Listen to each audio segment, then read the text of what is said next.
Aleluia,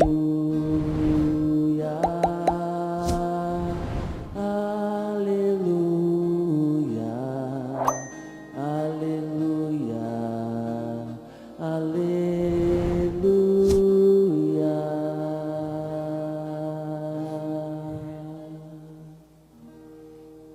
O Senhor esteja convosco. Ele está no meio de nós. Proclamação do Evangelho de Jesus Cristo segundo Marcos. Glória a vós, Senhor. Naquele tempo, Jesus saiu de novo para a beira do mar. Toda a multidão ia ao seu encontro, e Jesus os ensinava. Enquanto passava, Jesus viu Levi, o filho de Alfeu, sentado na coletoria de impostos, e disse-lhe: segue-me. Levi se levantou e o seguiu. E aconteceu que, estando à mesa na casa de Levi, muitos cobradores de impostos e pecadores também estavam à mesa com Jesus e seus discípulos. Com efeito, eram muitos os que o seguiam. Alguns doutores da lei, que eram fariseus, viram que Jesus estava comendo com pecadores e cobradores de impostos. Então eles perguntaram aos discípulos: por que ele come com os cobradores de impostos e pecadores? Tendo ouvido, Jesus respondeu-lhes: não são as pessoas sadias que precisam de médico, mas as doentes. Eu não vim para chamar justos, mas sim pecadores. Palavra da salvação. Glória a vós, Senhor. Caríssimos irmãos e irmãs, rádio ouvintes e que nos acompanham pelas redes sociais. A carta aos Hebreus hoje fala daquela parte famosa, que a palavra de Deus é viva, eficaz e mais cortante do que qualquer espada de dois gumes. Penetra até dividir alma e espírito, articulações e medulas. Ela julga os pensamentos e as intenções do coração. Bem, para nós católicos, palavra de Deus com P maiúsculo não é somente a Bíblia, é também a Bíblia. Palavra de Deus na Igreja Católica é Cristo. Cristo que deixa o depósito fidei, o depósito da fé, para os apóstolos, através de palavras e gestos. Jesus não escreveu nada, ele deixou palavras e gestos, e mandou o seu Espírito Santo em Pentecostes, que revelaria mais e mais coisas, até que lá na frente foi escrita a palavra de Deus, o Novo Testamento, no meio da tradição da igreja. Essa palavra é a mesma palavra que nos criou. É a mesma palavra. Deus cria o mundo no Filho, para o Filho, né? A carta aos Colossenses. Deus criou o mundo no Filho. Então essa palavra nos conhece muito mais que nós mesmos. Salmo 138. Antes que a palavra venha à sua boca, eu já sei o que queres dizer. Deus nos conhece profundamente, né? A tal ponto de separar alma e espírito. Aqui, gente, na filosofia de Platão e mais Aristóteles, a alma quer dizer anima, quer dizer vida. Então, filosoficamente falando, animal tem vida, não tem? Então eu posso falar que tem alma. Vegetal tem vida? Tem, então tem anima. Tem alma também. Não, mas eu sempre ouvi falar que só nós temos alma. Bem, aqui é porque é o seguinte: a alma do vegetal e do animal, ela é totalmente sensitiva, de matéria. Ela dá forma ao corpo, ao vegetal, materialmente, ao animal, materialmente. A alma do ser humano, ela tem duas faculdades que só os anjos têm e que não é material: inteligência e vontade. Então, nós temos uma alma também parecida com a dos animais, sensitiva, que dá forma ao corpo, mas nós temos uma alma espiritual, com as duas faculdades que os anjos têm. Ou seja, a inteligência do ser humano não está simplesmente no cérebro, mas na alma espiritual. Isso já tem várias deduções, até a própria medicina hoje faz trabalhos nesse sentido, após morte cerebral, ter atividade intelectual, mas o fato é que o intelecto e vontade não estão no cérebro, mas na alma espiritual. Ah, mas por que quando tem lesão cerebral perde a inteligência? Porque a nossa inteligência depende da memória e dos sentidos, da resposta dos sentidos atuais e também da memória e da imaginação. A dos anjos não. Os anjos têm intelecto puro. Então, quando fala que a palavra é uma espada que separa a alma e o espírito, é que separa aquilo que é simplesmente corporal. Porque, na verdade, uma pessoa lá fora que não tem Deus, não passa de um eu quero fazer um neologismo aqui. Satisfador. Um que gosta de satisfazer o corpo. Não passa disso. Todos os seus esforços. O que o dinheiro? Quais são as propagandas para quem tem dinheiro? Venha para Maldivas, aí mostra lá a águazinha, o bangalôzinho no meio da água, um oforozinho, comida, champanhe, caríssimo. O que isso vai satisfazer? Corpo. Tudo só. O que mais você pode fazer? Comprar, ir na Louis Vuitton, na Gucci, na Versace, né? Ir nos restaurantes caros, comprar um avião, um carro, tudo corporal. A espada de dois gumes, que é a palavra Debar Javé, ela rompe isso. Por quê? Porque quem busca as coisas só para o corpo é um eterno frustrado. Porque a nossa alma tem um desejo um desejo de satisfação, de alegria infinito, que nada corporal satisfaz. Então quem está lá fora é um eterno frustrado. Quando eu falo quem está lá fora, não é quem está lá fora, você sabe, né? No sentido de quem não busca Deus, de quem não está inserido, é um eterno frustrado. E o pior, gente, eles não sabem por que nunca são felizes. Por isso que Arthur Schopenhauer, um filósofo ateu, diz que todo mundo tem que se preparar para a depressão. Por quê? Porque nós temos uma aspiração infinita de ser feliz e viver para sempre, que nós mesmos não somos capazes de satisfazer. Olha, então todo mundo vai entrar em depressão mais cedo ou mais tarde. Ele não está errado, porque ele é ateu, ele não acredita em Deus, ele está sendo até coerente. Então a espada que penetra e revela, né, separa essa alma corporal e revela o espírito, que nós somos muito mais do que isso. Os santos, na verdade, o tempo inteiro colocavam o corpo em penitência e privações. São Francisco morreu com 44 anos, tanta penitência. Porque quanto mais coloca o corpo em sofrimento, mais a alma espiritual se sobressai.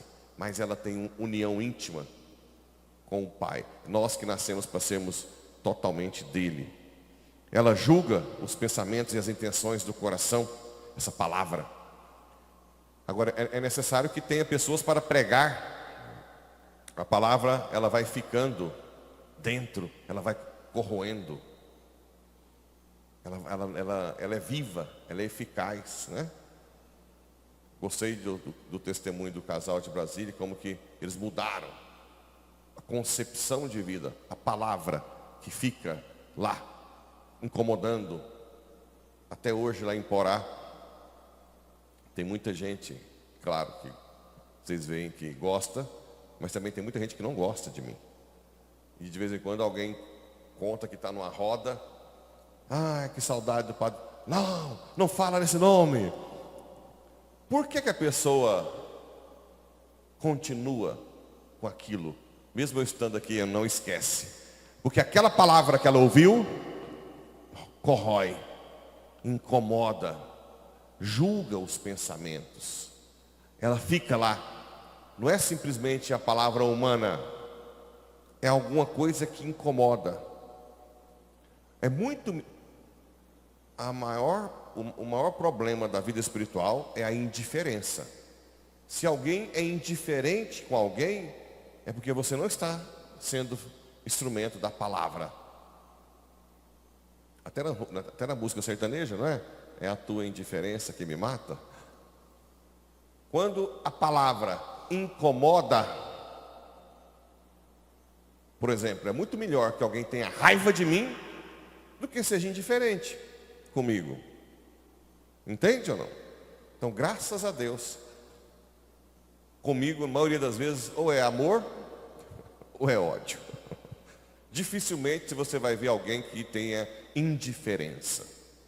Para mim não fede, não cheira. Raramente isso vai acontecer, porque a palavra é viva, ela corrói, ela rompe. E se a pessoa quer continuar vivendo para o corpo, ela vai viver um conflito o tempo inteiro com a alma. Porque a alma que já recebeu aquela luz da palavra, ela cobra do corpo. Então vive um eterno conflito, até que um dia, provavelmente aquela semente cresce e a pessoa se rende ao projeto de Deus. Tudo está descoberto, nu aos seus olhos. A pessoa que quer esconder-se, não tem como esconder, por isso que também fica, né? Ou a pessoa tem que mudar de vida, ou ela tem que denegrir, acabar, esquecer Deus. Por isso que vem as calúnias. Muitas vezes lá saíam calúnias sobre mim. Por quê? Porque a pessoa quer tirar a sua credibilidade. Porque aquela palavra te empurra a mudar de vida e você não quer. Então é melhor descredibilizar o outro, criar calúnias. Então sempre, não é por culpa minha, mas é porque a palavra de Deus vive, eficaz, ela é viva, né? Bem, e é essa palavra que Mateus Levi recebeu aqui, estava trabalhando como cobrador de impostos, entra Cristo. Jesus viu Levi, o filho de Alfeu, sentado e disse-lhe: segue-me. Então o quadro mais famoso desse chamado é de Caravaggio, que fica na igreja São Luís Francês em Roma. E lá é um quadro, tem um jovenzinho assim que vira e uma luz entra pela finestra, ilumina o ser de Mateus. Essa luz, a palavra, ilumina o outro aspecto da vida. Então, muitas pessoas ficam com raiva com a palavra, mas muitas pessoas ficam muito gratas, porque essa luz da palavra de Deus ilumina o outro lado, que dá sentido a todo o sofrimento que está passando, a todo vazio, a tudo aquilo que eles têm questionamentos. A palavra ilumina. Provavelmente foi o que aconteceu com Mateus. Mateus vivia aquela vidinha de cobrador de impostos que não tinha sentido. Ele sempre condenado como um pecador, e aquilo não preenche. Quando Jesus diz: segue-me, a luz entrou, penetrou alma e espírito, deu unidade de vida a Mateus, e ele imediatamente deixa tudo, assim como os outros apóstolos. Provavelmente foi isso que aconteceu. Uma luz, alguém que já não está aguentando mais a falta de sentido, porque quem vive só para o corpo não tem sentido o fracasso, não tem sentido a pobreza, não tem sentido a perda, não tem sentido a doença, não tem sentido o sofrimento, não tem sentido a morte. Morre de medo da morte. Morre de medo da morte. Porque tudo se embasa nesse mundo, se baseia aqui. E a luz de Cristo te joga te dá um salto para a eternidade. E a outra coisa que acontece no Evangelho é que os doutores da lei criticam Jesus por estar comendo no meio de pecadores. Isso acontece muito também na nossa igreja. Vira e mexe, eu ouço alguém dizendo: eu não vou na igreja porque tem gente lá muito pior que eu. Claro, a igreja é um hospital de alma, né? O Papa Francisco diz um hospital de campanha, de guerra. Nós estamos numa situação que o demônio já destruiu tanto. Nós temos que pegar os feridos e pôr aqui dentro. Oxalá que encha dos maiores pecadores de Paraúna e região aqui dentro. Essa é a função. Mas não converte. Sim, mas você também demorou. Eu também demorei. Fiquei anos e anos indo na igreja, no pecado, comungando. Quem sou eu para ir contra? O que eu posso falar é a verdade, é tentar que a palavra, o Debar Javé, a palavra viva, entre e penetre em cada um. Mas eu não posso obrigar no tempo meu que cada um se converta à força. Tudo tem, debaixo do céu existe um tempo para cada coisa. Temos que ter paciência.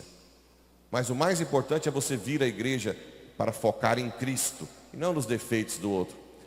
Quem cuida muito das coisas de Deus não tem tempo de preocupar com os problemas dos outros. Quando você vê alguém, guarda isso.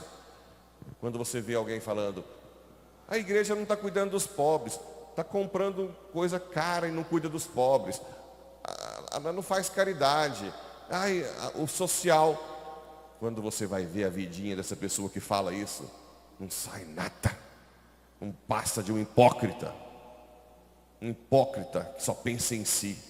Madre Teresa de Calcutá, que cuidou, não sei, talvez foi a que mais tenha, junto com a irmã Dulce, ela mais ainda, ela nunca falava do que o outro não está fazendo, porque não dava tempo. Ela preocupava em cuidar. Não dá, para quem está cuidando mesmo, é tanta coisa para ajudar, que não dá tempo de se preocupar com se o outro está fazendo ou não. Se tem gente que fala demais de pobreza, de social, é porque não faz quase nada. Nada.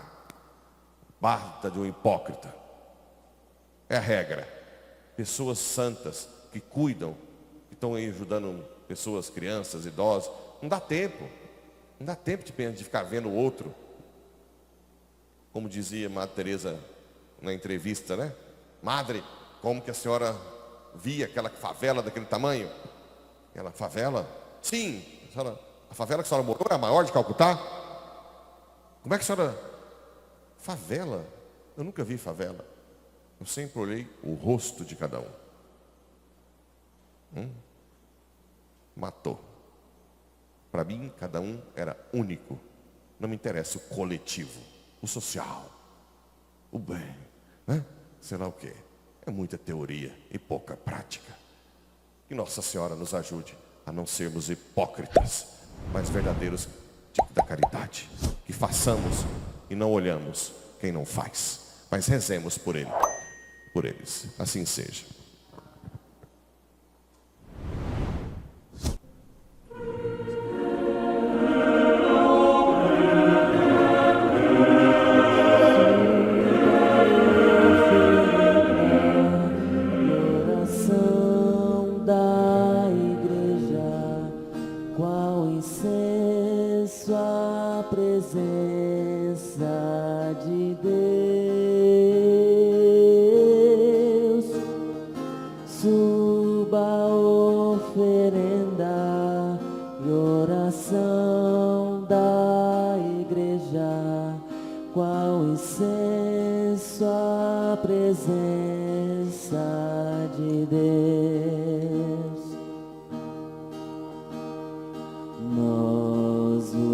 Ofertamos, ó Deus, estes dons que nos servem para oferecer-vos.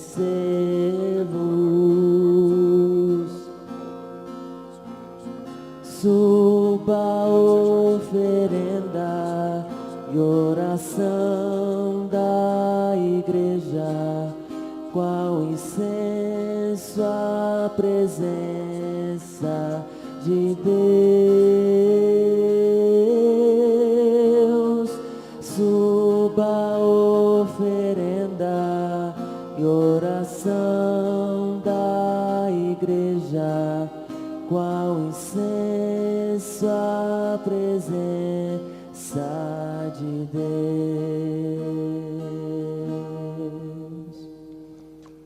Orai, irmãos e irmãs, para que o meu e vosso sacrifício seja aceito por Deus Pai Todo-Poderoso. Receba o Senhor por tuas mãos este sacrifício, para a glória do seu nome, para o nosso bem e de toda a sua santa igreja.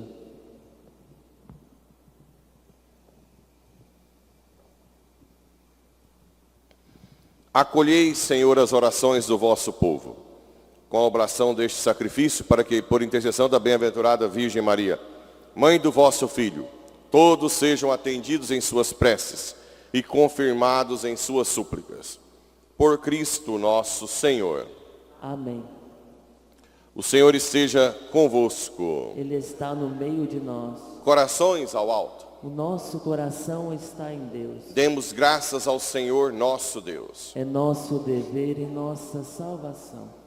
Na verdade é digno e justo. É nosso dever e salvação dar-vos graças sempre e em todo lugar. Senhor Pai Santo, Deus eterno e todo-poderoso.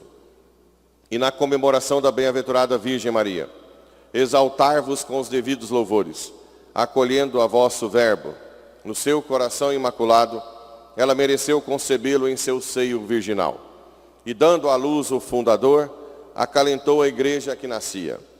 Recebendo aos pés da cruz o testamento da caridade divina, ela assumiu todos os seres humanos como filhos e filhas, gerados para a vida eterna pela morte de Cristo.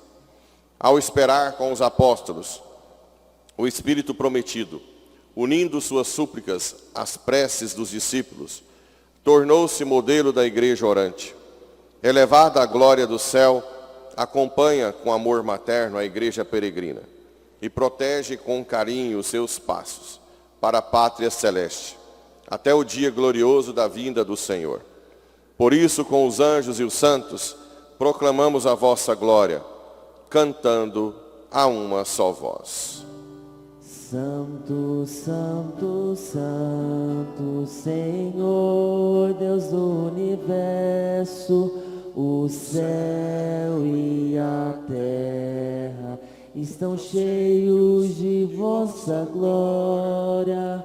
Hosana, Hosana, Hosana no alto do céu.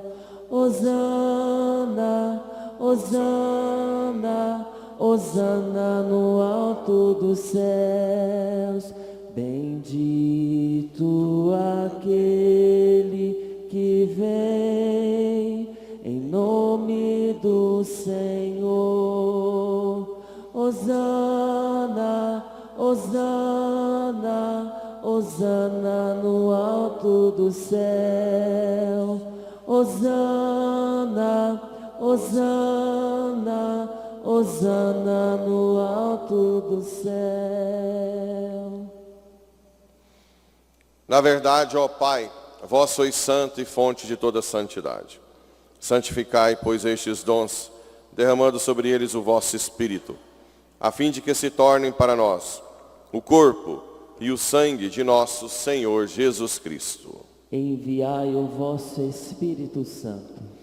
Estando para ser entregue e abraçando livremente a paixão, Jesus tomou o pão, pronunciou a bênção de ação de graças, partiu e o deu a seus discípulos, dizendo: